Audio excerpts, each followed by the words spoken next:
Bom dia a todos.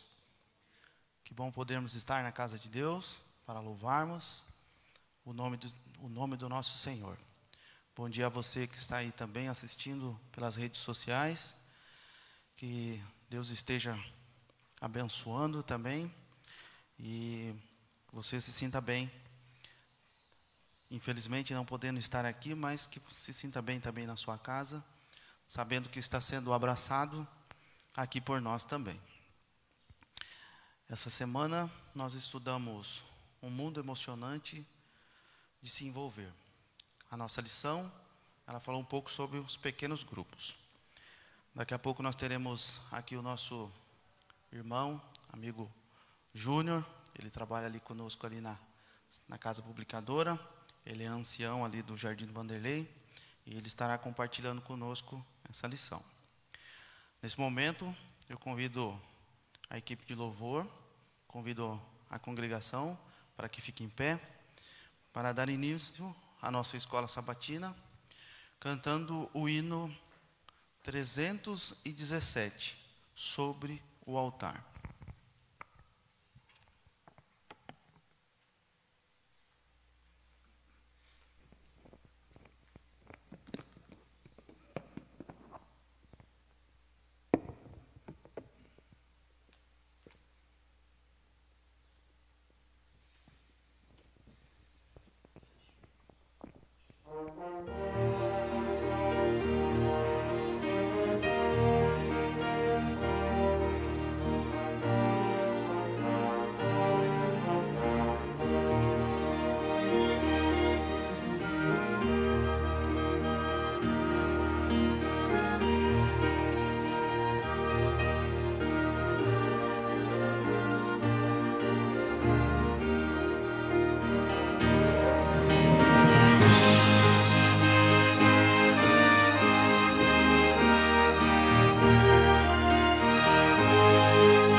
Fé e poder e louvor a Jesus queres dar. Poderás descansar, sua bênção obter, se tua vida estiver sobre o altar. Entrega-te, pois, ao serviço de Deus, consagra-lhe teu coração. Ele te pedirá, far-te descansar, e tua vida será uma canção. Se caminhas com Deus pelo brilho da cruz, has de ter o poder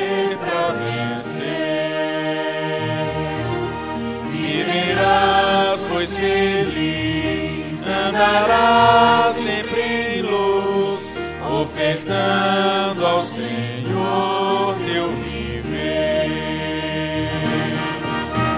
Entrega-te, pois, ao serviço de Deus, consagra-lhe teu coração. Ele te mentirá, far-te-á descansar, e tua vida será uma canção. Recompensa terás em servir ao Senhor e em falares do amor de Jesus.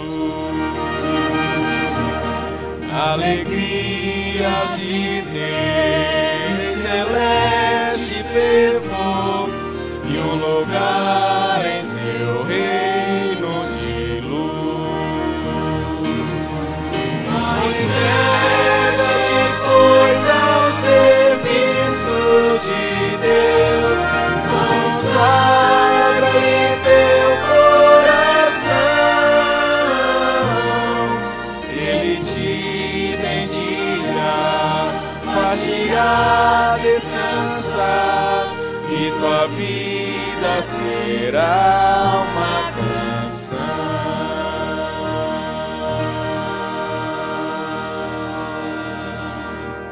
Amém. Vamos orar. Grandioso Deus, bondoso Pai, nós te agradecemos, Senhor, por podermos estar aqui na tua casa e diante da tua presença. Nosso coração enche de alegria e gratidão por este benefício. Queremos te pedir, Senhor, uma bênção especial pelo mundo inteiro, pelas pessoas que neste momento passam por dificuldades, aquelas que estão enfermas, ser com aqueles também, ó Deus, que mesmo não estando doentes, mas estão fracas na fé, estão longe do teu amor. Que teu Espírito, Senhor, vá ao encontro destas pessoas, renovando as suas forças, colocando dentro delas a vontade de te servir. Dar-nos a tua paz, perdão pelos nossos pecados. Nós te agradecemos por Jesus. Amém.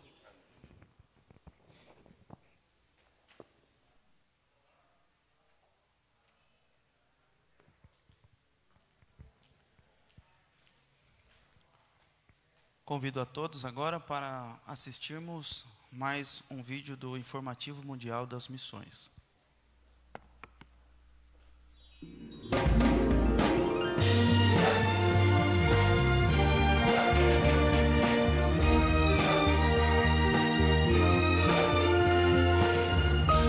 Informativo Mundial das Missões.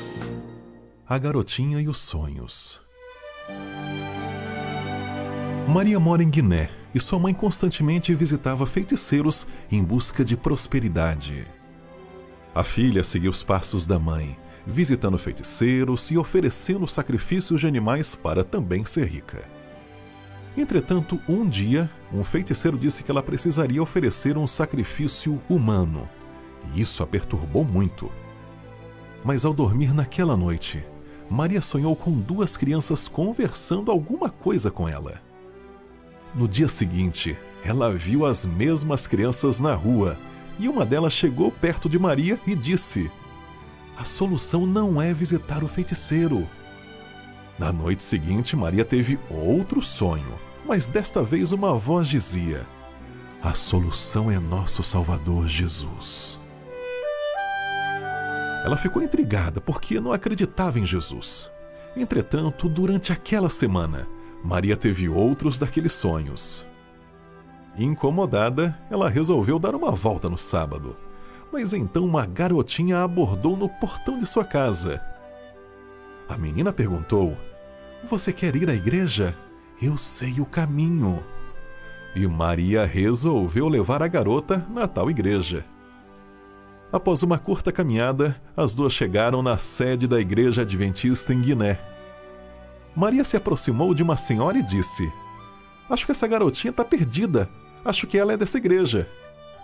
Mas ao olhar para o lado, a garotinha não estava. também olhou ao redor e a menina havia sumido. A senhora convidou Maria para entrar e ali ela pôde entender melhor os seus sonhos e sobre o amor de Deus. E foi assim que Maria, uma jovem não cristã em um país onde as pessoas são hostis ao cristianismo, aceitou Jesus. Parte da oferta deste trimestre irá ajudar a construir uma escola em Guiné, onde muitas crianças de lares não cristãos conhecerão o amor de Cristo. Sejamos liberais.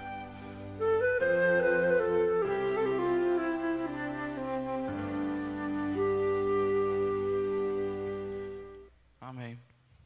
Agora eu convido aqui o nosso amigo irmão Júnior. E você pode ficar à vontade para explanar a lição até as 9h30. Deus te abençoe.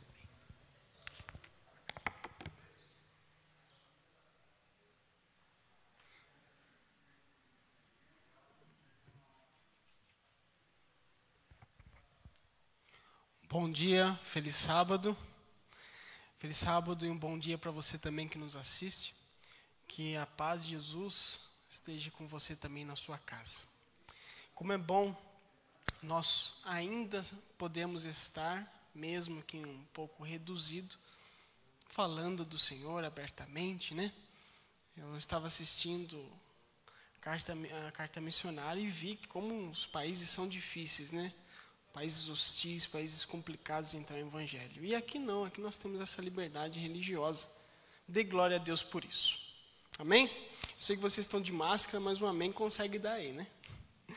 Irmãos, nós estudamos essa semana sobre os pequenos grupos, que é fundamental para toda igreja missionária. Se a igreja é missionária, deve haver o que dentro dela? Pequenos grupos. Nós vimos no estudo da sexta-feira, que uma igreja ali, já resumindo, na sexta-feira ali fala de uma igreja na Europa, onde não havia batismos, onde não havia crescimento. E ali então foi feito alguns pequenos grupos, em um pequeno tempo, houve um grande crescimento ali de bastante pessoas se batizando e um crescimento espiritual tremendo. E acredito que onde Deus estabelece a sua igreja, ali antes houve um pequeno grupo. E a lição ela foca nisso nessa semana. E nós temos pouco tempo, então por isso eu quero resumir a lição com vocês em alguns minutos. Vamos ler o verso áureo, que está em Mateus capítulo 9, verso 37 e 38. Diz assim: E então se dirigiu a seus discípulos: A seara, na verdade, é grande, mas os trabalhadores são poucos. Rogai, pois, ao Senhor da seara que mande trabalhadores para a sua seara. Qual é a solução que Jesus deu aqui? A seara é grande, é muito grande, mas qual é a solução para que há trabalhadores, para que a seara possa ser totalmente completa, vamos dizer? Qual é a solução? Trabalhadores. Como identificar esses trabalhadores? Como desenvolver trabalhadores na seara? Através de pequenos grupos. Nos pequenos grupos, nós se desenvolvemos mais fáceis. Já percebeu isso? Quem aqui já participa de pequeno grupo, que está aqui conosco? Ou já participou de algum pequeno grupo? Acredito que quase todos. Num pequeno grupo, vocês sabem que ali o desenvolvimento dos dons é algo muito mais rápido. Aqui na lição de sábado vem falando que você tem mais vontade de fazer algo quando você está em um grupo de amigos do que sozinho. Você fica mais motivado, você fica mais empenhado em fazer algo quando você está com um grupo de pessoas do seu grupo familiar ou amigos, aqueles grupo íntimo ou irmãos da igreja, que você tem algum contato. Você fica mais à vontade e você fica mais empolgado também para realizar uma tarefa. Isso é interessante, nós vemos também, na lição de domingo, já falando, sobre esse plano do pequeno grupo. Ele começou um plano divino, não é algo humano. Nós vemos a história da redenção composta por um grupo. Nós chamamos esse grupo de Trindade, né? Deus Pai, Deus Filho e Deus Espírito Santo. E aí, com esse grupo, nós temos todos os seres angelicais, temos aí o serviço do céu como um grupo que está direcionado a nos salvar. Com certeza, foi um paralelo interessante feito com os pequenos grupos, porque de um grupo pequeno, surgem grandes ideias e grandes realizações. Sempre começa no pouco. Já pararam para pensar nisso? Quando há poucas pessoas ali reunidas numa comissão, numa reunião importante, depois é passado isso para uma igreja, depois é passado isso adiante, aquela ideia ela parece que vai se desenvolvendo, e de repente é uma grande ideia, mas começou com pequenas pessoas, começou com alguns indivíduos. É interessante nós notarmos isso, porque o pequeno grupo é algo divino, foi algo que Deus planejou, não nós. E Ellen White falando aqui, né, um pouquinho para baixo, aí no terceiro parágrafo, ela dizendo assim: o plano da salvação fez parte dos conselhos do infinito desde a eternidade. E esse plano da salvação, e esse conselho, né, melhor dizendo, o conselho do infinito, é um conselho ali entre o Pai, o Filho e o Espírito Santo. É interessante nós notarmos isso, porque o pequeno grupo, algumas pessoas já falaram para mim assim, mas isso não funciona muito bem, eu já peguei, não gosto de estar ali, para mim é panelinha, já ouvi isso. Mas quando é desenvolvido da forma certa, como nós vamos ver, e vocês já viram, estudaram durante a semana, o pequeno grupo ele não é uma panela, ele se torna uma fonte de bênçãos. Uma fonte de bênçãos espirituais. E não somente para si, mas para os outros ao redor. Certo? Eu acredito que você também teve a mesma ideia ao estudar essa lição. Na segunda-feira, falando um pouco dos pequenos grupos nas Escrituras, usando aqui no Antigo Testamento, Moisés ele tinha um grupo ali de quase 1 milhão, 2 milhões de pessoas, era muita gente. Imagine como um só líder, né, poderia conseguir trabalhar com toda aquela gente. Muita gente. Então, como que ele poderia fazer funcionar? Como ele poderia julgar, né? E é interessante que Jetro, né, o seu sogro, ele dá algumas ideias que eram já ideias, como nós vimos, ideias divinas, não era uma ideia humana. E aí colocou o que? Grupos, nós vemos ali em Êxodo, né? Grupos de 1000, grupos de 100, grupos de 50 e grupos de 10. E aí líderes, juízes, nesses grupos, para julgar as pequenas causas. E as grandes causas, que eram difíceis de se resolver, eram levadas a Moisés. É muito bacana a gente prestar atenção nisso, porque já parando para pensar, quando o assunto, a polêmica, ela ronda muito, sai assim, de uma forma rápida para todo mundo, é difícil de se resolver. Mas como é fácil de se resolver quando só está essa polêmica entre 3 ou 2 pessoas? É muito mais simples e fácil de você resolver do que algo que já se propagou. É a mesma coisa no caso dos pequenos grupos. É muito mais fácil você se desenvolver, você aprender, você crescer em um pequeno grupo do que às vezes numa multidão, numa igreja enorme de 500 membros. Mas como assim, João? Porque na igreja muitas pessoas têm vergonha de subir ao púlpito, têm vergonha às vezes de cantar aqui na frente, têm vergonha às vezes de se expressar, até na escola sabatina, que às vezes um grupo é pequeno também, mas às vezes é grande comparado com um pequeno grupo em casa. Que a pessoa se sinta mais à vontade. Às vezes a igreja, uma igreja grande acaba tendo isso. Eu mesmo fui criado numa igreja pequenininha lá em Teodoro Sampaio. Alguns aqui já ouviram falar. Até meus 10 anos eu fui criado por aqui em Tatuí. Alguns não devem me lembrar, o Magrão. Pequenininho aqui, andando. Isso. Mas quando eu fui para lá, depois dos 10 anos de idade, a igreja era muito minúscula. Mais pequena que era aqui na frente, né, na casa. Bem pequenininha. E aquela igreja ali eu consegui, minha adolescência, desenvolver assim muito mais rápido e mais fácil do que se eu estivesse numa igreja muito grande. Isso é algo que eu percebi, já notei em alguns lugares, que igrejas grandes, muito grandes, quando não há pequenos grupos, elas não há muito desenvolvimento dos jovens e tudo mais, mas tem que haver pequenos grupos. Isso é algo fundamental para toda igreja que quer desenvolver e crescer. Nós temos também aqui na segunda-feira falando dos apóstolos. Jesus, ele não pegou um grupo de mais de 50 pessoas, ou de 100 pessoas, né? A igreja de Cristo começou com 12 apóstolos. E esses 12 tinham problemas, né? Ou se tinham problemas, dificuldades tremendas tinham. Dificuldades de saber lidar com as pessoas, dificuldades de saber lidar consigo mesmo, com o eu, com o orgulho, com vontades, com o pecado. Jesus praticamente escolheu 12 homens que eram bem pecadores mesmo, assim, até num extremo bem feio, né? Judas ali Jesus permitiu que ele também entrasse para os apóstolos.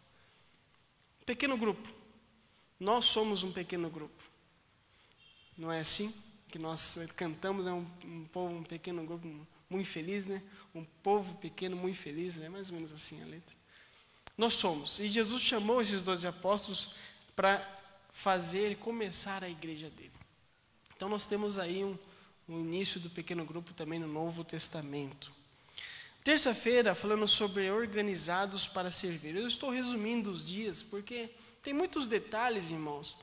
Mas vocês já estudaram, nós estamos aqui somente para recapitular aquilo que estudamos. Organizados para servir. Terça-feira, eu acredito que, ao vocês estudarem, depararam com isso, eu achei interessante a questão do corpo. O corpo do ser humano, já perceberam que um depende do outro, os órgãos principalmente os órgãos do ser humano dependem um do outro, não são independentes. O coração, tipo assim, eu dependo sozinho, não preciso de mais nada aqui. Até os dedos, né? Eu fiquei, essa semana eu estava estudando um dedinho, um pequenininho do pé. Se você arrancar ele fora, você meio que perde o equilíbrio do corpo. Olha só, um dedinho se desestabiliza mais ou menos, olha só.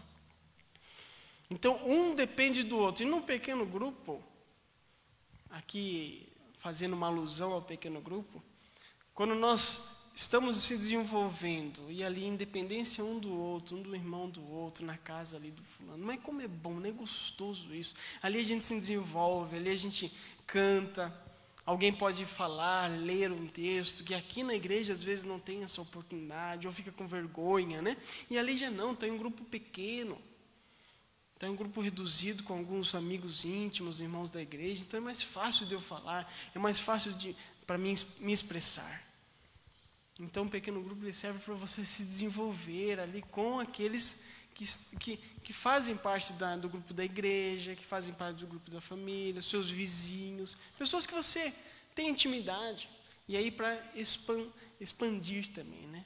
Nós vamos ver aqui que o pequeno grupo não pode ser uma panelinha somente, ficar somente em 12, 6 pessoas ali e ficar anos e anos só com aquelas pessoas e não desenvolver nada, não acontecer nada. Aí é um grupo social, né? Não é um pequeno grupo. A ideia do pequeno grupo é começar dessa forma, começar com pessoas que você conhece, pessoas do seu vínculo, com certeza. E depois disso ir crescendo, aumentando e girando mais e mais pequenos grupos, com pessoas que outrora você não tinha nem muita ligação, de repente já está ali, depois já está crescendo, de repente já criou outro pequeno grupo.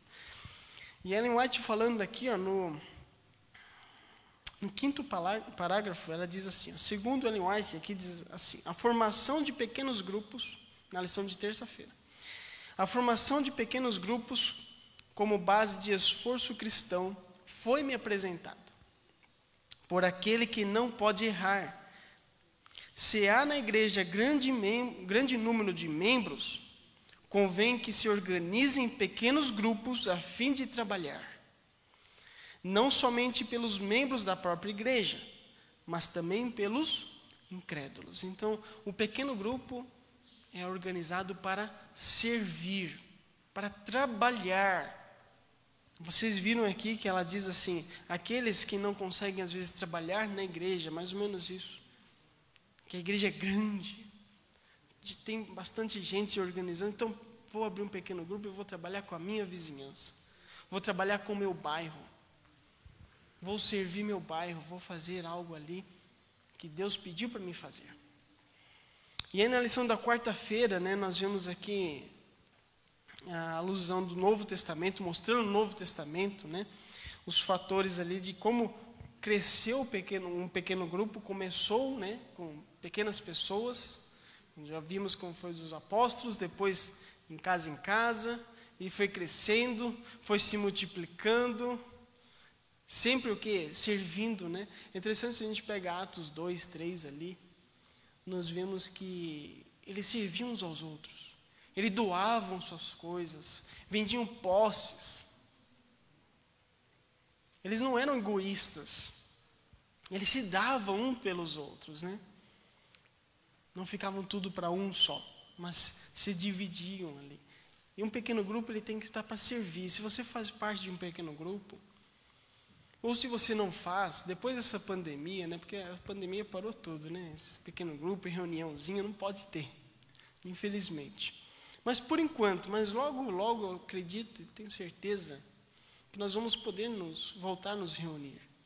E aí nós voltamos a nos reunir, procure o líder da sua igreja, o líder de pequenos grupos, na escola sabatina. Vale a pena, é uma ideia divina, não é uma ideia humana, não é ideia da igreja adventista. É uma ideia divina. Procure, vale a pena. E aí nós temos o pequeno grupo no Novo Testamento, ali em casa, uma coisa organizada, nada desorganizado. Nós vemos na casa de na casa de Maria, na casa de Filipe, nós vemos ali vários detalhes, na casa dos apóstolos, na casa de Pedro, sempre tendo. E esses pequenos grupos também eram feitos na casa de, depois, mais para frente, na casa de gentios. Nós vemos primeiramente começou com Cornélio.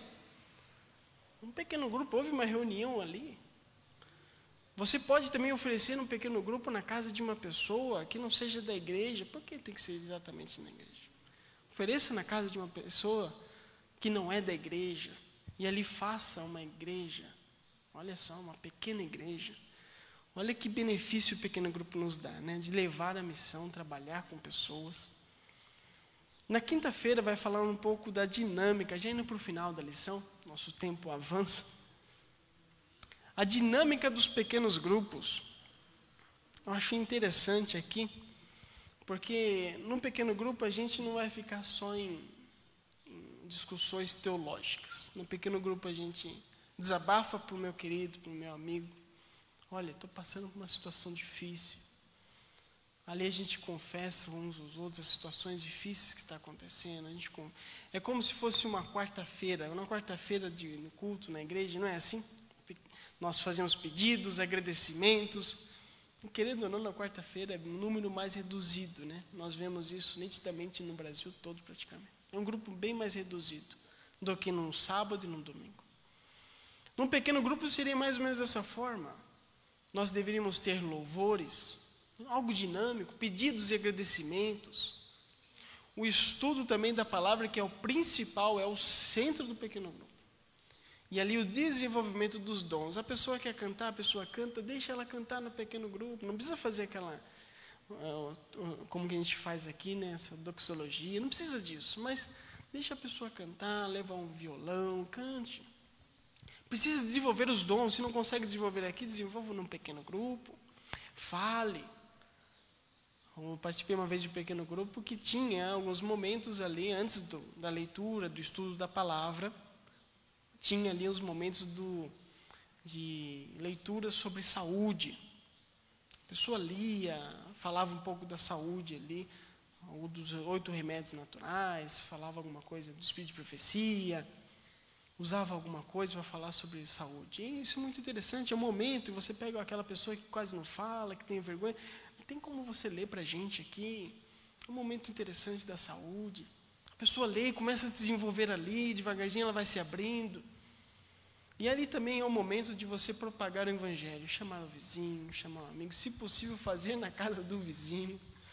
Minha mãe que fazia muito isso. Vamos fazer na casa de fulano, mas não é da igreja, mas vai ser lá. A gente vai fazer lá, vamos cantar, vamos falar palavra, vamos falar de sábado até lá. Vamos pregar o evangelho ali. E desenvolvia. A família toda era convertida. Por que não?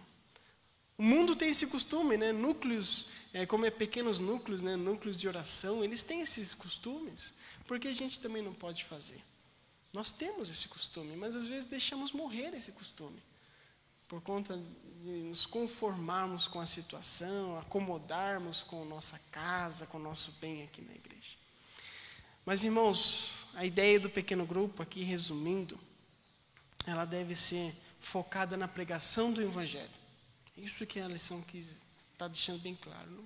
Na pregação do Evangelho. Aí, terminando aqui, no 5º parágrafo da lição de quinta-feira, diz assim, no finalzinho: se o pequeno grupo se tornar egoísta e pouco mais de uma reunião de discussão, falhará em seu propósito e perderá a razão vital de sua existência. Os pequenos grupos existem para levar as pessoas a Jesus, nutrir sua fé nele e habitá-las a testemunhar de Cristo. Meus queridos, esse é o meu desejo, para que nós possamos participar de pequenos grupos e, ao participar de pequenos grupos, colocar a prioridade em salvar pessoas, em levar o Evangelho, e não se tornar algo egoísta, algo que se torne uma panelinha, somente eu e meu grupo ali, comemos e temos nossos momentos. Mas algo que leve o Evangelho, algo que batize pessoas e traga pessoas para os pés de Jesus. Que Deus os abençoe. Um feliz sábado a todos. Vamos orar? Senhor nosso Deus, nosso Pai amado, graças damos a Ti, porque o Senhor preparou no coração do Senhor a ideia do pequeno grupo. Obrigado porque o Senhor passou isso a nós. Isso foi uma ideia do Senhor, uma ideia divina. Obrigado por isso. Que nós possamos saber utilizar bem o instrumento do pequeno grupo em nossa igreja, em nossos lares, nas pessoas que estiverem ao nosso redor, que possamos saber utilizar desse meio, dessa ferramenta de levar o Evangelho a Jesus por meio dos pequenos grupos. Que o Senhor venha estar conosco, nos abençoe, nos dê um feliz sábado e abençoe a igreja do Nucope. Eu lhe peço em nome de Jesus. Amém, Senhor.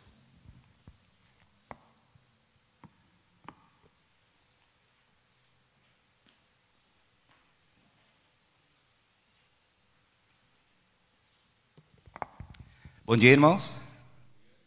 Feliz sábado a todos.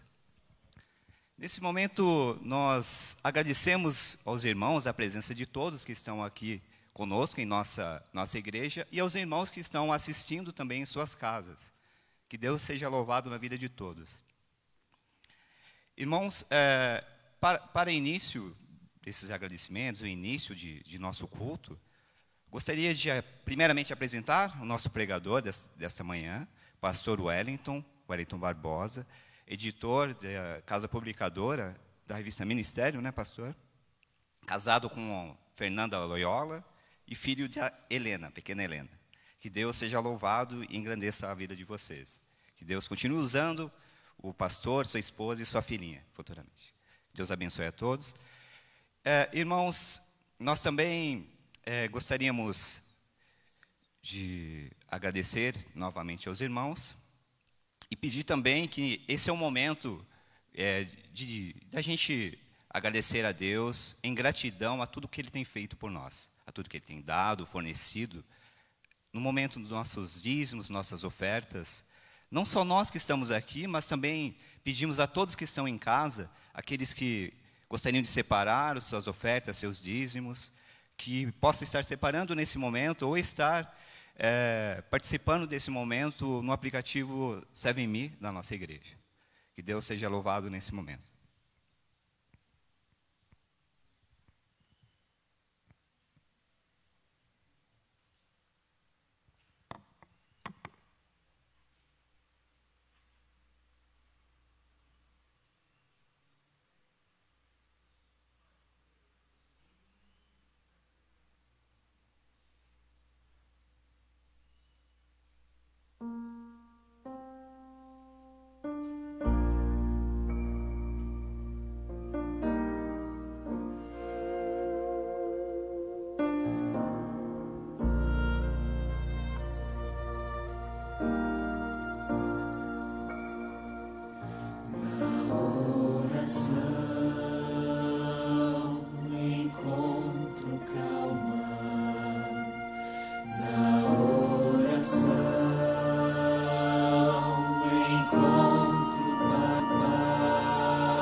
encontro paz.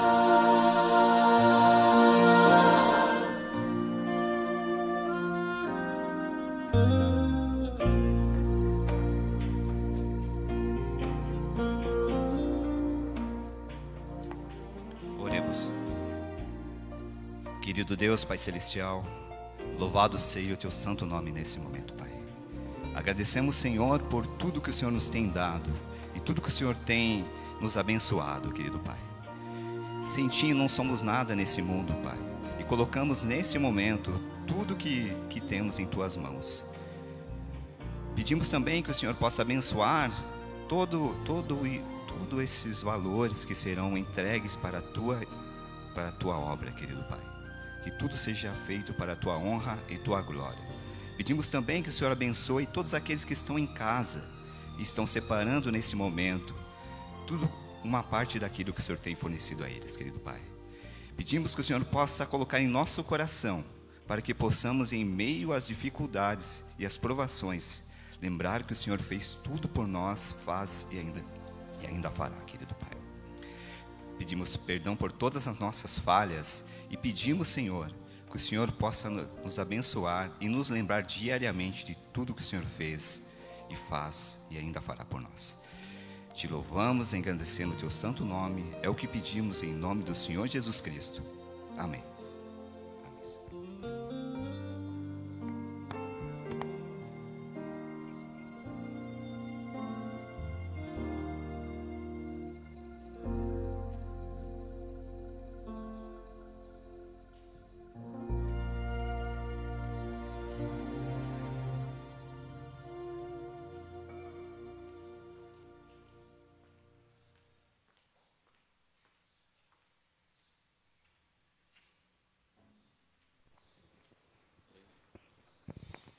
Neste momento nós vamos continuar agora a segunda parte do culto divino. Nós vamos pedir a todos que se coloquem de pé e nós vamos cantar o hino de número 13.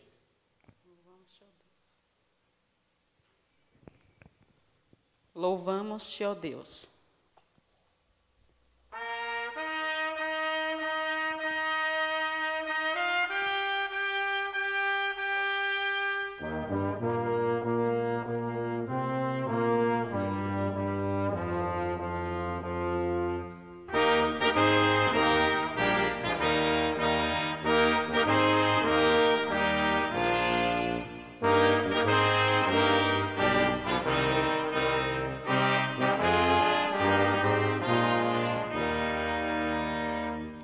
Louvamos-te, ó Deus, pelo dom de Jesus, que por nós pecadores foi morto na cruz. Aleluia, toda glória te rendemos sem fim. Aleluia, tua graça imploramos. Amém. Ó, vem-nos, ó Deus, pelo Espírito luz, que nos tira das trevas e a Cristo conduz. Aleluia, toda glória te rendemos sem fim. Aleluia, tua graça imploramos. Amém. Vem nos encher de celeste fervor, de esperança e bondade, de fé, zelo e amor. Aleluia, toda glória te rendemos sem fim. Aleluia, tua graça imploramos. Amém. Amém. Agora chegou o momento da nossa oração intercessora. Louvado seja Deus por tudo aquilo que já foi realizado aqui, né? Com certeza o Senhor está presente em nosso meio. E com certeza o Senhor está com todos aqui presente e com os nossos amigos também que estão nos acompanhando de casa. Gostaria de mandar um abraço todo especial aí para o nosso irmão Lelo, a irmã Maria, sua esposa, como também a Marinete Silva, a irmã Ida, ao Gesso Leria e a Alessandra Leria. Que Deus abençoe vocês também, ajudando vocês aí em todas as suas necessidades, fortalecendo-lhes a fé, e que muito em breve nós possamos estar todos juntos aqui para louvarmos e adorarmos ao Senhor. Amém? Feche seus olhos e vamos falar com Deus. Nosso Deus e Pai, mais uma vez nós te agradecemos, Senhor, pelo privilégio, pela oportunidade que o Senhor nos concede de estarmos em sua santa casa para louvarmos o seu nome e ouvirmos a sua voz. Muito obrigado, Senhor, por todas as bênçãos recebidas de tuas mãos. Obrigado porque o Senhor é o nosso Deus. Obrigado porque desde os tempos eternos o Senhor tem um plano especial para cada um de nós. Dar-nos um sábado feliz na sua presença, que o Senhor venha habitar em nossa mente, em nosso coração, nos ajudando em todas as nossas lutas, nos dando o poder dos altos céus para vencer aos pecados, vencer a nós mesmos e para que nós possamos sair deste grande conflito vitoriosos em Cristo Jesus. Dar-nos a sua paz, dar-nos o seu perdão, dar-nos a alegria de te servir e a certeza da salvação em Cristo Jesus. Rogamos também pela sua palavra, que vai ser aberta logo mais pelo pastor Wellington, que ele possa mais uma vez ser usado por seu Santo Espírito e que nós possamos ouvir e compreender e colocar em prática toda a sua palavra. Dar-nos um sábado feliz na sua presença, nós oramos em nome de Jesus. Amém.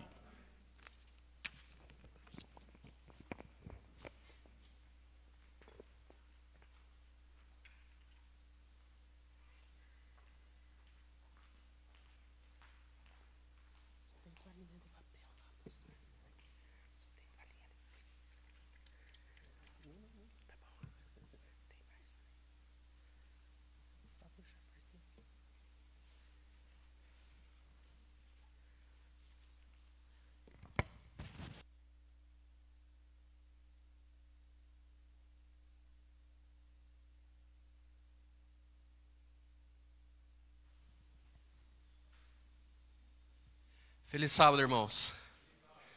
Novos tempos demandam novas atitudes, né? Eu fico feliz, estou feliz e confesso que emocionado de estar na igreja hoje. Porque desde o início da pandemia, essa é a primeira vez que eu prego num sábado pela manhã para os meus irmãos na igreja, sem ter que me preocupar em ficar olhando para a câmera. Eu sei que estão me filmando, né? O Fábio está lá em cima dirigindo a filmagem. Tudo bem, Fábio? Que bom vê-lo aí. Esse é o seu ministério mesmo, né? Louvado seja Deus. E eu sei que você tem feito um excelente trabalho, desde o tempo que a gente esteve aqui, e já faz tempo, né? 2013. Mas não ter aquela preocupação de ficar olhando direto para a câmera. Depois desse período da pandemia, eu já admirava o trabalho dos nossos irmãos ali da Novo Tempo. Muitos dos pregadores da Novo Tempo são amigos, inclusive, do tempo da faculdade, eu os conheço e a gente tem um bom carinho. Eu já admirava o trabalho deles. Mas depois desse período de ter que ficar pregando para a câmera, agora mais ainda eu admiro. Porque é bem diferente, é um outro mundo. E eu confesso que o meu mundo não é esse, o mundo das câmeras. O meu mundo é o mundo das pessoas. É muito bom olhar para você, meu irmão, para você, minha irmã, e nós estarmos juntos na igreja para louvar e bendizer o nome do Senhor. Então eu estou hoje muito feliz. Feliz por poder voltar a pregar, ainda que com limitações. Estou sentindo falta aqui. Quando eu vejo a igreja de Inocop, tem uma configuração na minha mente do lugar das pessoas. Né?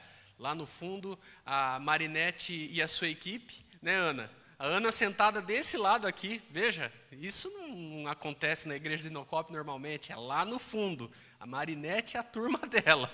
Marinete, a Ana, né? E a Beth, o pessoal todo ali no fundo. Embora nós não estejamos ainda no nosso ideal, nós já louvamos a Deus porque de alguma maneira nós podemos nos reunir. E isso é muito bom. Nossa oração continua sendo que se encontre um caminho para essa pandemia terminar logo, para que a gente possa passar pela pandemia e isso sirva de motivação para quando nós tivermos a igreja cheia aqui, ou tivermos a possibilidade de ter a igreja cheia, nós nos empenhemos com mais vontade ainda na proclamação da mensagem, na preparação de um povo para se encontrar com Jesus Cristo. Eu quero convidar você para que abra a Bíblia no Evangelho de Lucas, capítulo 17. Evangelho de Lucas, capítulo 17.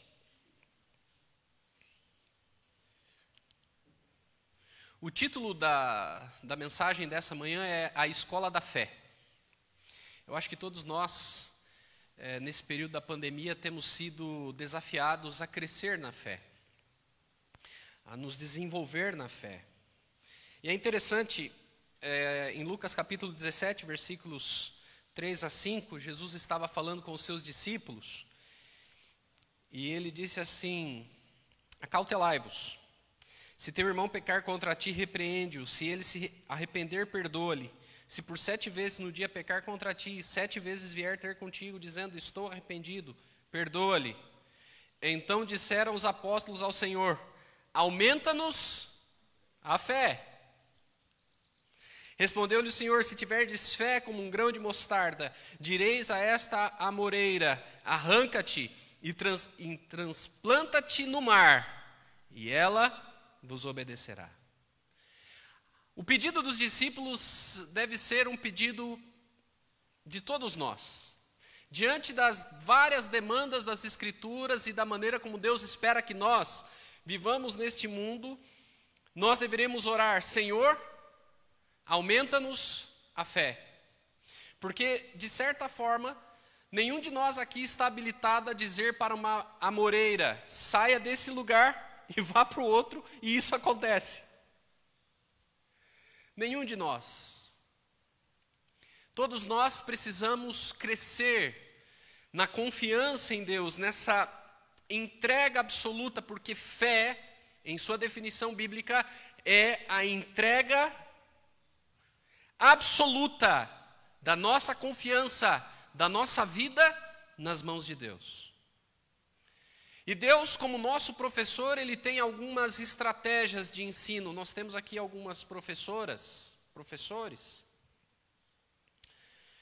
Deus tem algumas estratégias de ensino para nós, para nos ajudar a crescer na fé, para nos ajudar a aumentar a fé.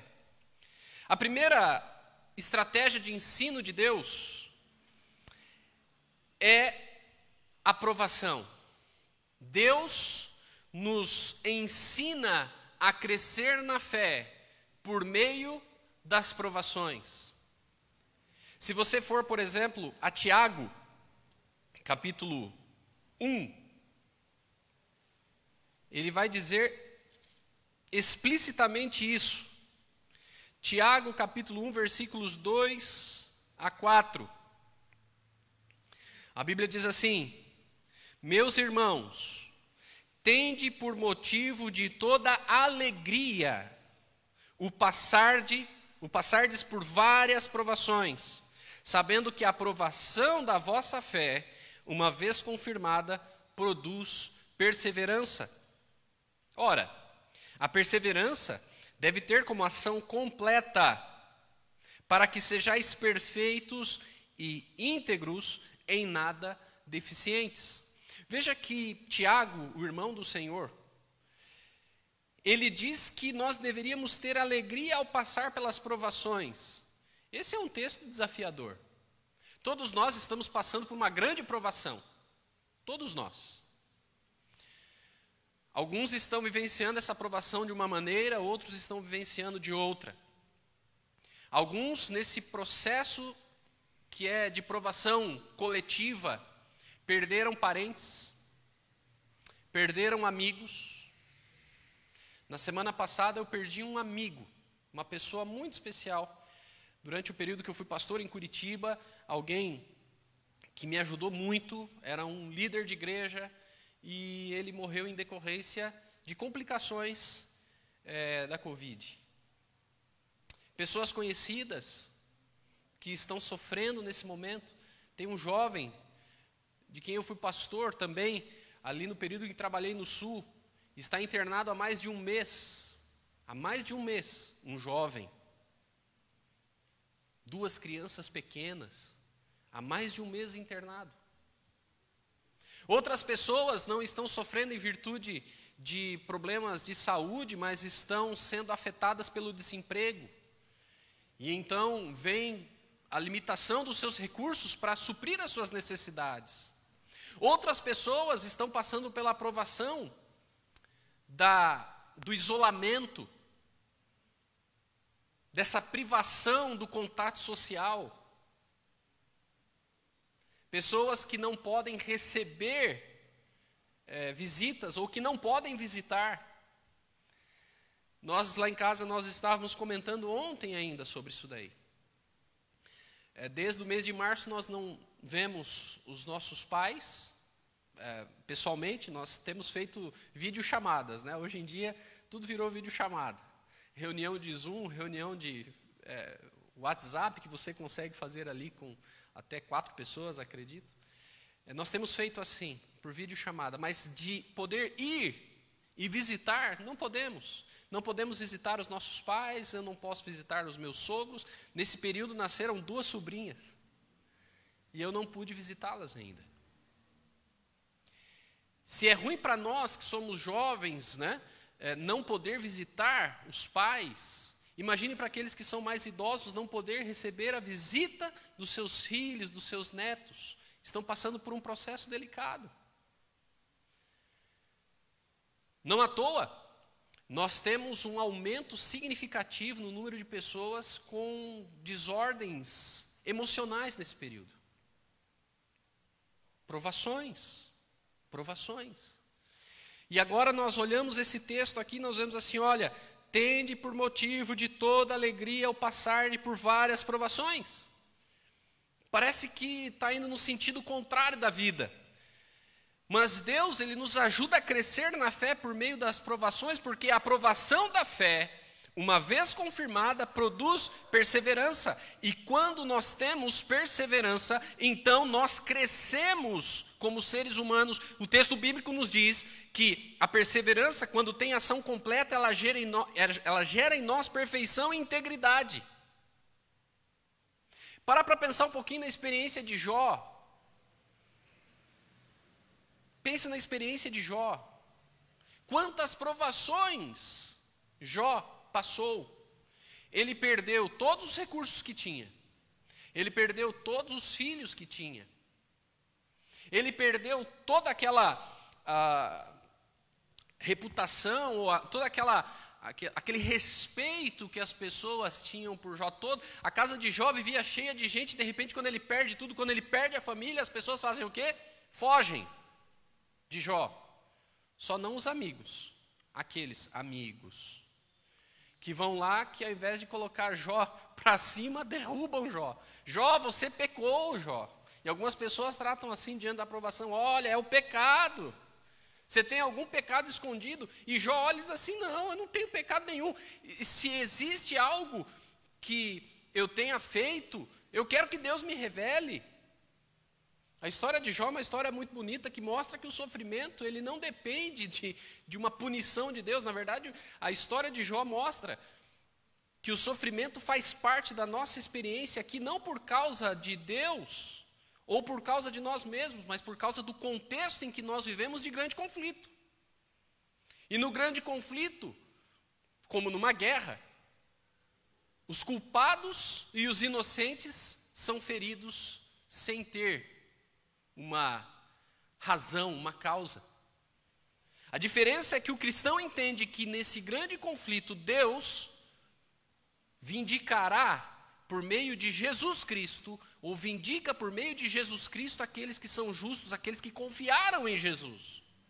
Por isso Jó, nesse desenvolvimento que ele teve de fé, enquanto estava passando por provações, e esse é um texto clássico, né, em que ele diz assim, porque eu sei que o meu Redentor vive. E que por fim se levantará sobre a terra. E eu, em minha carne, verei a Deus. Só um homem de muita fé, só um homem que aprendeu a andar com Deus, pode, diante das lutas pelas quais ele passou, fazer uma afirmação dessa. Nós somos chamados a crescer. Uma das maneiras que Deus se utiliza para nos ajudar a crescer na fé é nos permitindo passar por provações. A fé é como se fossem músculos que você só desenvolve se você exercitar. Você só é levado a crescer na fé se você for desafiado. Ou melhor dizendo, uma das maneiras de você crescer na fé é quando você é desafiado, porque Deus tem outras estratégias também. E nós vamos falar delas. Então essa é a primeira. Todos nós estamos passando por provações e a pergunta que eu faço é: você está saindo dessa provação melhor ou pior? Em relação ao período quando nós começamos a passar por ela. Nós, pastores, nós temos uma preocupação, e eu, até como em função da minha atribuição hoje como editor de uma revista que fala para pastores em toda a América do Sul, e eu tenho contato com pastores de toda a América do Sul, uma das nossas preocupações é que muitos membros da igreja, nesse período em que não puderam estar na igreja, ao invés de se aproximarem mais de Deus e nutrirem maior desejo de voltar a congregar, alguns acabaram chegando à conclusão de que está bom do jeito que está. E é mais cômodo se eu ficar do jeito que eu estou. Posso acordar 11 horas da manhã no sábado, assisto um sermão e está tudo certo. Bati o meu cartão espiritual, estou em paz com Deus. E ao longo da semana se alimenta de todo o cardápio variado, puro ou impuro, que possa existir nas redes sociais ou na internet. É uma preocupação que nós temos. Nós estamos retornando aos cultos e muitas pessoas que poderiam estar, não estão. Muitas não podem estar. E quem não pode estar deve acompanhar pelas redes sociais.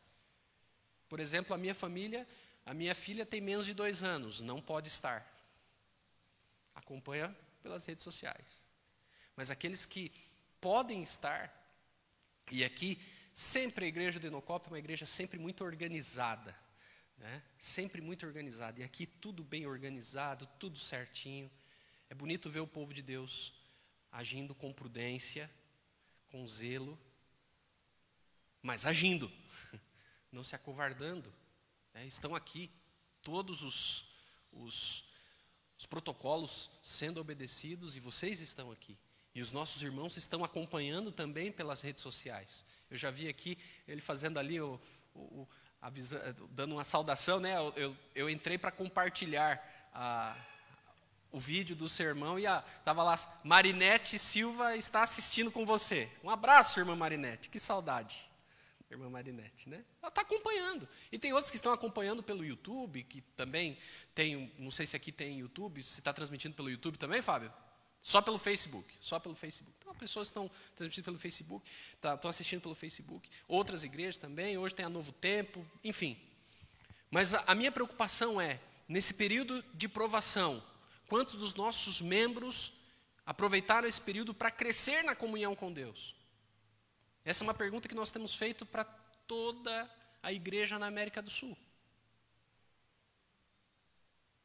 Segunda maneira como Deus, segunda estratégia de Deus para nos ajudar a crescer na fé, Deus nos ensina por meio das ordens que Ele dá. E o primeiro texto que nós lemos aqui, é um exemplo disso, né? Jesus olha e diz para os discípulos assim: se alguém pecar contra você e pedir perdão, perdoe. Se pecar 7 vezes e pedir perdão 7 vezes, perdoe. E aí os discípulos olham assim: Senhor, peraí, epa, se é para ser desse jeito, aumenta-nos a fé, porque eu não tenho fé para perdoar 7 vezes. E aí nós temos um outro texto em que Pedro faz essa observação com Jesus, e Jesus diz assim: olha, não é 7 vezes só não, é 70 vezes 7. Então se está achando difícil 7, 480 é bem pior, mas é para isso que você é chamado. Então existem ordens de Deus que são ordens que nos desafiam a viver pela fé. O perdão é uma dessas ordens de Deus. É difícil perdoar. E essa não é uma dificuldade. Às vezes tem pessoas que ficam assim, eu tenho dificuldade. Essa é uma dificuldade que muitas pessoas têm. Eu mesmo tenho. E é uma luta. É uma luta. E a gente vai crescendo e Deus vai nos colocando em situações em que a gente precisa exercitar. E eu confesso que não sou aquilo que deveria ser ainda, mas também já não sou aquilo que eu era. Acho que a gente está avançando. Mas existem outras ordens de Deus que nos desafiam a crescer na fé. Imagine Abraão, por exemplo. Deus chega para Abraão com uma vida super estável, e não é à toa que ele é chamado de o pai da fé. Uma vida super estável, né, numa das melhores cidades que existia naquela época, Ur dos Caldeus, uma cidade urbanizada, uma cidade estruturada, e Deus olha para ele e diz assim: Abraão, você vai sair da tua terra, você vai sair da tua parentela, e você vai para onde eu disser. Quantas pessoas não são aqui de Tatuí? Levanta a mão aqui na igreja. Olha quanta gente, né, não são de Tatuí. Mas um dia, por algum motivo, fizeram o quê? Decidiram sair. Né, professora Cecília? Saiu lá de Campinas e já foi para tantos outros lugares, agora está em Tatuí. Né? Eu falo da professora Cecília sair de Campinas porque eu sou de Paulínia, que é do lado ali da cidade de Campinas, inclusive pertencia a Campinas no passado, aí na década de 50 ainda pertencia a Campinas, era um distrito. E aí a gente sai dali e vai para outros lugares. E a gente não sai assim, né? Foi um chamado de Deus. Foi um chamado de Deus. Assim como pode ter sido seu caso também, Deus o chamou para sair do lugar onde você estava para um outro lugar. E hoje você está aqui. O chamado de Abraão não foi tão cômodo quanto o nosso. E talvez você fale assim, não, mas eu passei por dificuldades, eu acredito. Mas será que você pode dizer que são as mesmas dificuldades que Abraão passou?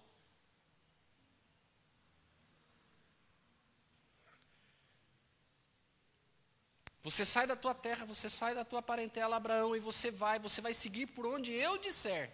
Não é um negócio do tipo assim, eu estou saindo de Campinas, como foi o caso que eu ilustrei aqui, estou indo para São Paulo, ou estou indo para Engenheiro Coelho, ou estou indo para Curitiba, ou estou indo para Porto Alegre, ou estou indo para Tatuí. Não, é uma peregrinação.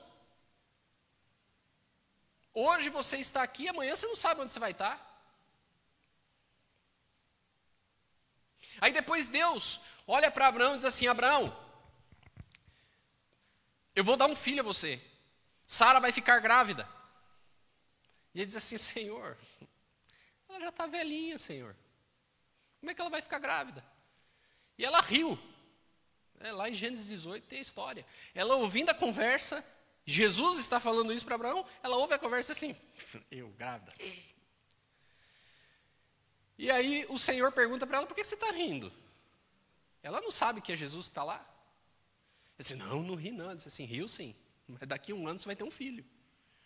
E você sabe que o nome de Isaac, o significado é riso.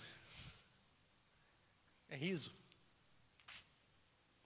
E agora Abraão está feliz porque ele tem um filho com a sua esposa, e quando esse filho é um juvenil, Deus olha para Abraão e diz assim, Abraão, agora você vai pegar o seu filho, vai levar no Monte Moriá e vai oferecer o seu filho em sacrifício.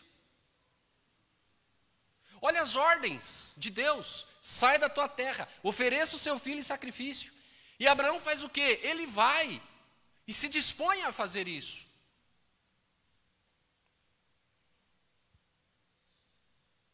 E quando ele está pronto para imolar o filho, Jesus aparece lá e diz assim, não faça isso.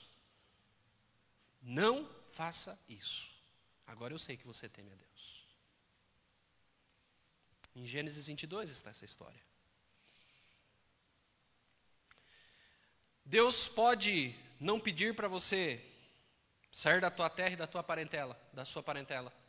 Deus pode não pedir para você sacrificar o seu filho. Aliás, essa é uma ordem que é única nas Escrituras. Mas Deus nos pede para perdoar. Deus nos pede para obedecer aos seus mandamentos. Talvez para você a luta seja a observância do sábado, o Senhor pedindo a observância do sábado e você dizendo assim: Senhor, esse é o dia em que eu ganho mais. Se eu não trabalhar nesse dia, eu vou ser mandado embora. E aqui eu sei de testemunhos, né?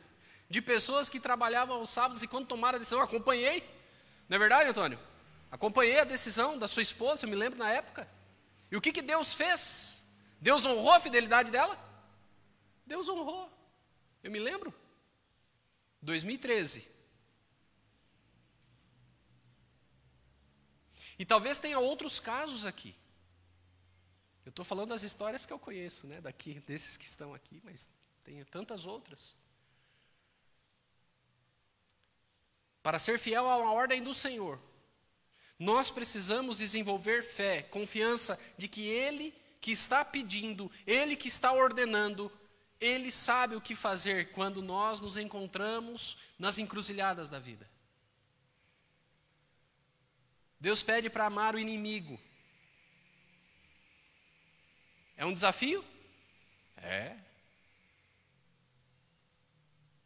São essas ordens de Deus que demandam de nós uma comunhão tão profunda com Ele, uma entrega tão grande, que nós somos obrigados a crescer na fé se nós quisermos ser fiéis e obedecer àquilo que o Senhor está mandando. Então, Deus nos ensina por meio das provações, mas Deus também nos ensina por meio das ordens que Ele dá. A terceira metodologia de Deus para nos ensinar a fé, para nos ajudar a crescer na fé, é por meio da demora. Demora. Esperar não é algo bom. Quem gosta de esperar aqui, de ficar esperando? Quem gosta de ir ao banco, por exemplo, e ficar lá 40 minutos, 50 minutos, 1 hora esperando pelo atendimento do gerente? Tem alguém que gosta? Nós estamos numa fase hoje, eu me lembro quando a gente começou a mexer com internet, né? Isso no final da década de 90. Né? E você tinha às vezes que esperar conexão de escada. E ele esperava às vezes 1 minuto, né? E a gente ficava esperando. Hoje, se o navegador de internet não der uma resposta em 3 segundos, você já está dizendo que a internet está lenta. No passado, a gente ia tirar dinheiro, tinha que pegar fila no banco. Tem alguns mais jovens aqui que não lembram disso. No passado, nem sabem o que é isso. E aí você ia ao banco e ficava na fila para tirar dinheiro. Aí surgiram os caixas eletrônicos. E aí no caixa eletrônico você vai lá e tira num procedimento de 1 minuto, talvez. Mas se tiver alguém no caixa demorando um pouco mais de tempo e você estiver na fila, você já começa a ficar incomodado. As pessoas não gostam de esperar. Nós vivemos hoje na era da velocidade. Tem até um termo para isso. É uma área hoje da ciência. Porque nós vivemos numa era de velocidade. Mas Deus nos ensina a crescer pela fé por meio da demora. Que vai num sentido totalmente contraditório ao que nós estamos vivendo hoje. Acompanhe-me comigo. Acompanhe-me ao texto de Abacuque, ao livro de Abacuque. Acompanhe-me ao livro de Abacuque. Eu acho interessantíssimo a maneira como Abacuque começa o seu livro. E ele começa conversando com Deus assim, uma conversa bem assim, enfática. Abacuque capítulo 1,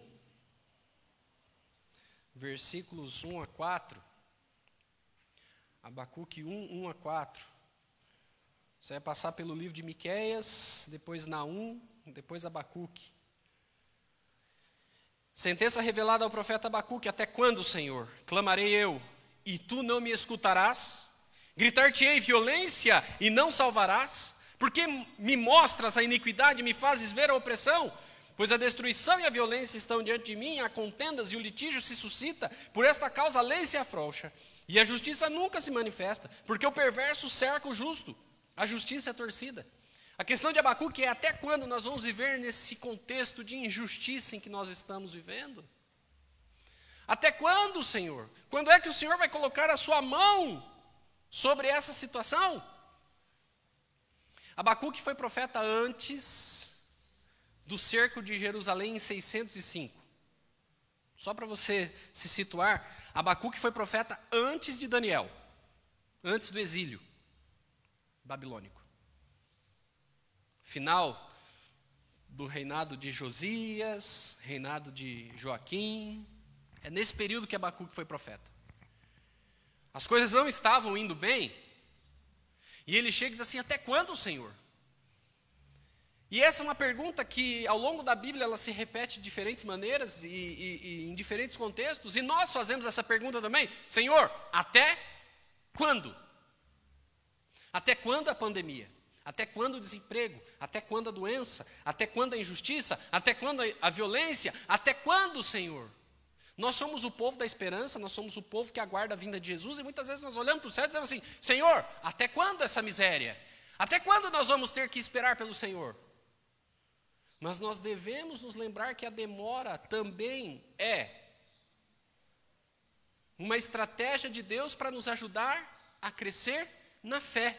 E olha só que interessante, no livro de Abacuque existe uma série de diálogos entre Deus e o profeta.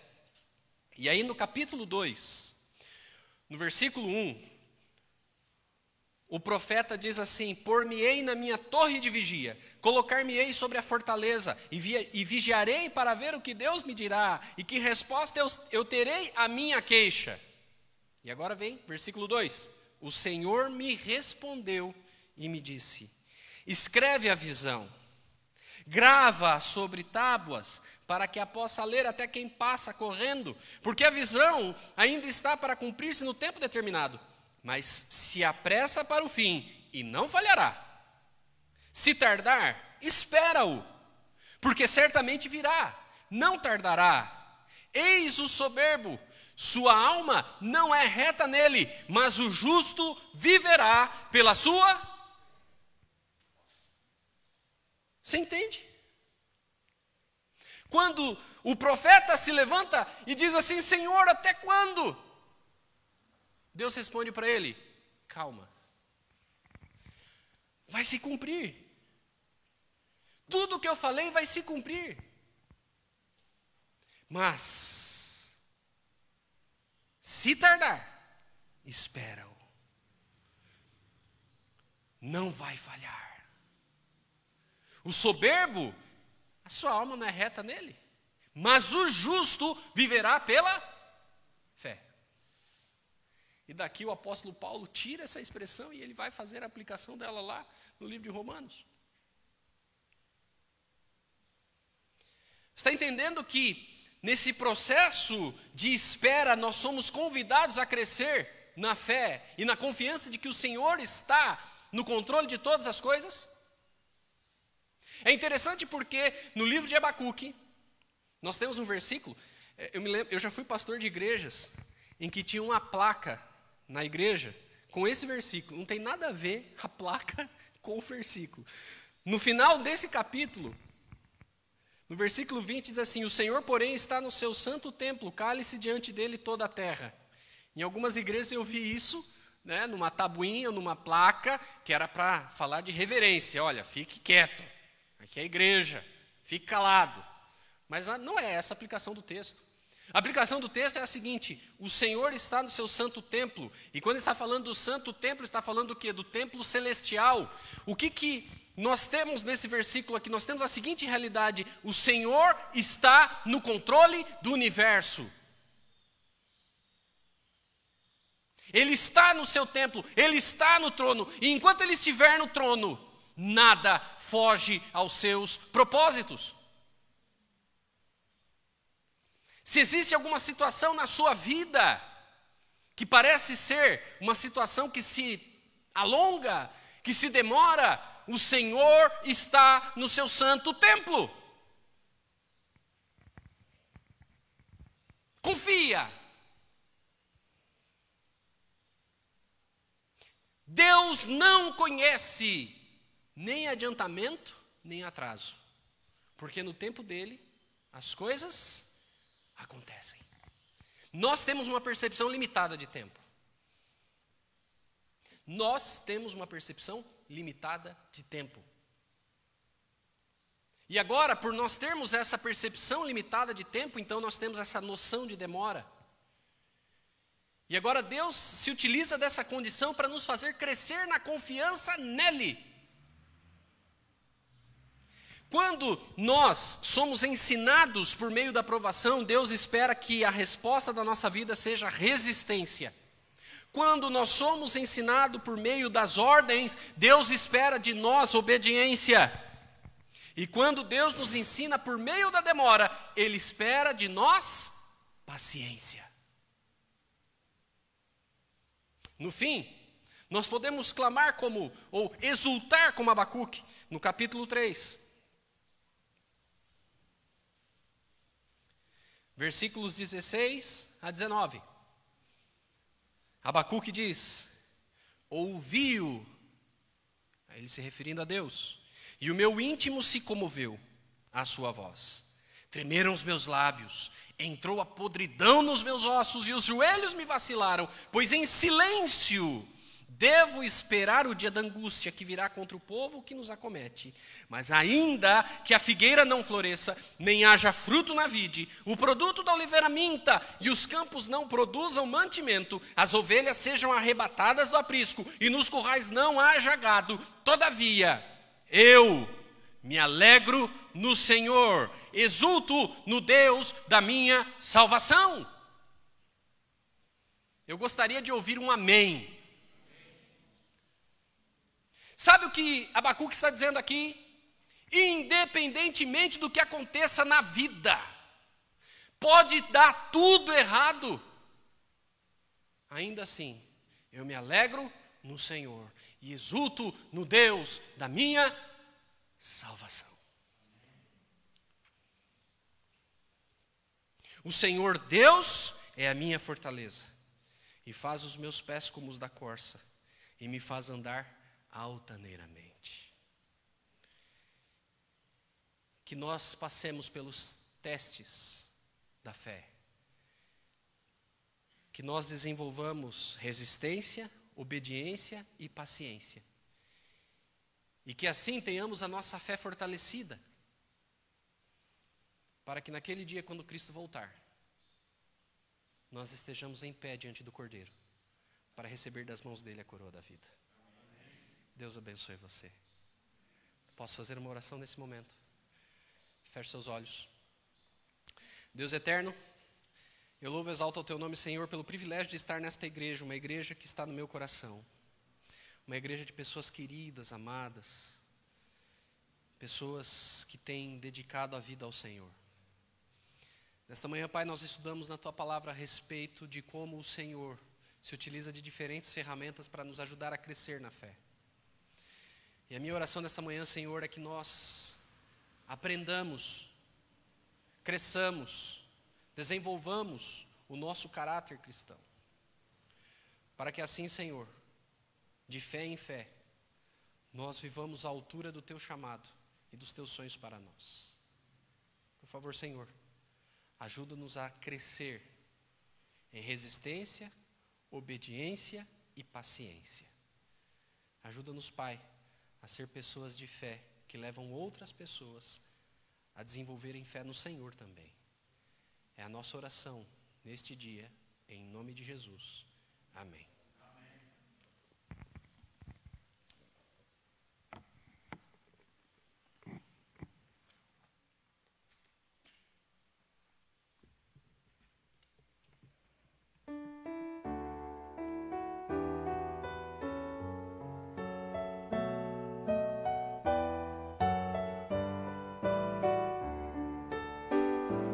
Ao sair deste santo lugar,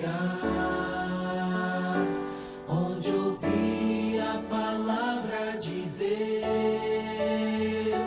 onde vim adorá-lo em paz, e o céu pôde ouvir meu louvor.